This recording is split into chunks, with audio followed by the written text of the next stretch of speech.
அனைவருக்கும் கணித வணக்கம். இப்போ பார்க்க போகிறது 7ஆம் வகுப்புக்குரிய கணக்கு 3ஆம் பருவம் பயிற்சி 3இல் 2. அதில் 6வது கணக்கு பார்க்க போகிறோம். கொள்குறி வகை வினாக்கள். 3 என்பது Pயை விட சிறியது அல்லது சமம். அடுத்து என்ன இருக்கு? P என்பது 6ஐ விட சிறியது அல்லது சமம் என்னும் அசமன்பாட்டின் தீர்வுகள். இங்கே கொடுக்கப்பட்ட விஷயம் என்ன அப்படின்னா, P என்பது ஓர் ஏழ் எண்.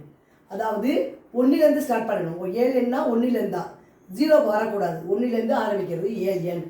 இப்போ கொடுக்கப்பட்ட ஆப்ஷன் வச்சு இப்போ நம்ம பாருங்கள், 3 வந்து என்னன்னு போட்டு பாருங்கள். P என்பது 3ஐ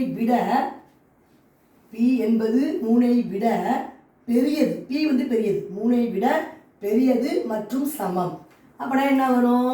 P என்பது 3ஐ விட பெரியதுன்னா சமமும் இருக்கு, 3,4. அடுத்து பாருங்க, P என்பது 6ஐ விட சிறியது மற்றும் சமம்.